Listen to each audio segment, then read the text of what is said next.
ইয়াৰ ৰহস্যৰে ভৰপূৰ এটা ভিডিঅ' আমি আগবঢ়াইছোঁ আপোনালোকৰ আগলৈ। আশা কৰিছোঁ আপোনালোকে চবে আমাৰ চেনেলটো ছাবস্ক্ৰাইব কৰিব। ই আমাৰ গাঁৱৰ পৰা এনেকৈ যাত্ৰা আৰম্ভ কৰি অৱশেষত দেখাম একদম আচৰিত এটা বস্তু, যিটো আপোনালোকে যদি উত্তৰ দিব পাৰে তেতিয়াহ'লে নিশ্চয়কৈ আপোনালোকক এটা পুৰস্কাৰ দিয়া হ'ব। আমি যাত্ৰা আৰম্ভ কৰিছোঁ।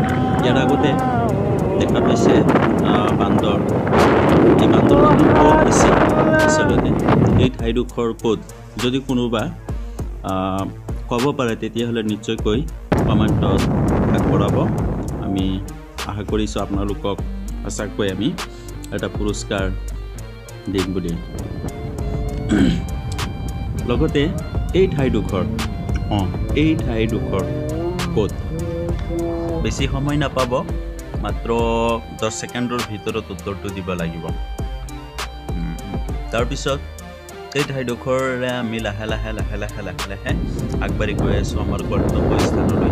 এই গন্তব্যস্থানত যোৱাৰ লগতে দেখা পাব এটা আচৰিত ধৰণৰ, একদম ভিডিঅ'টো স্কিপ নকৰাকৈ চাব। মাজে মাজে কিছুমান মানে অলৌকিক ঘটনাৰ নিচিনা তেনেকুৱা কিছুমান কাৰ্য বা তেনেকুৱা ধৰণৰ কিছু আমি ক্লিপ ল'বলৈ সক্ষম হৈছোঁ। অৱশেষত আপোনালোকে চাব যে এটা বগলী আছে ভিডিঅ'টোত, আৰু একে লেঠাৰীয়ে প্ৰায় 10-15 ছেকেণ্ডৰ ভিতৰত বগলীটো দেখা যায়। সেই সময়ছোৱাৰ ভিতৰতে যদি চাব পাৰে ক'ত আছে, তেতিয়াহ'লে নিশ্চয়কৈ আপোনালোকক আৰু এটা পুৰস্কাৰ দিয়া হ'ব বুলি মই প্ৰতিজ্ঞাবদ্ধ হৈছোঁ। লগতে মই ঠাইডোখৰৰ কথা কৈ দিছোঁ। কোনোবা মানুহ যদি ভৈৰৱকুণ্ডলৈ যাব খোজে তেতিয়াহ'লে আমাৰ ওদালগুৰি হৈ গোলমাই চকত সোমাব, আৰু গোলমাই চকৰ পৰা ভিতৰুৱা এটা ৰাস্তা আছে। সেই ভিতৰুৱা ৰাস্তাটোৰ পৰা একদম চিধা ভৈৰৱকুণ্ডলৈ গৈ পাব। এইটো হৈছে আমাৰ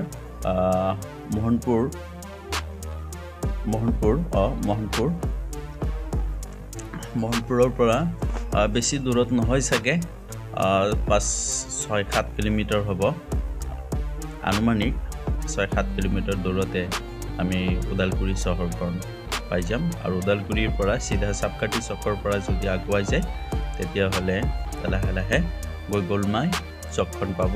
আৰু গোলমাই চকৰ পৰা যিটো মেইন ৰোড আছে, সেই মেইন ৰোডেৰে যদি আগুৱাই যায় তেতিয়াহ'লে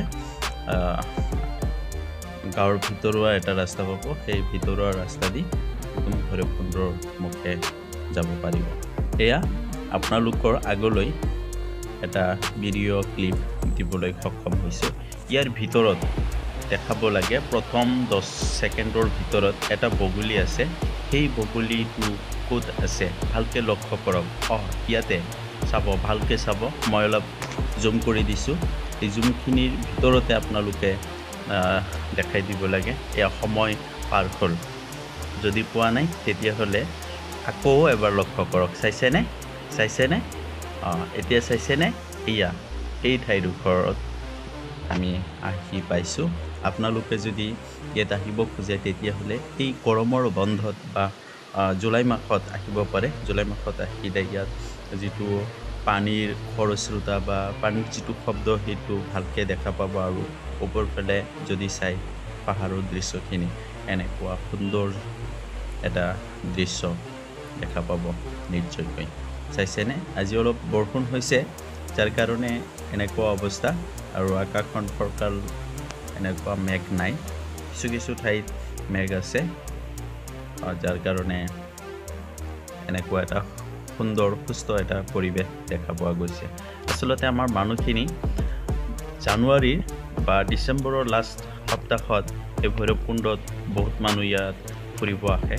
কিন্তু আচলতে ইয়াত অহাৰ সময়টো হৈছে, উপযুক্ত সময়টো হৈছে জুন জুলাই মাহ। এয়া ভিডিঅ'খনৰ ভিতৰত চাইছেনে? এয়া বগলীটো। ধন্যবাদ, আপোনালোক মোৰ লগত থকাৰ বাবে অশেষ ধন্যবাদ। আশা কৰিছোঁ আপোনালোকে ছাবস্ক্ৰাইব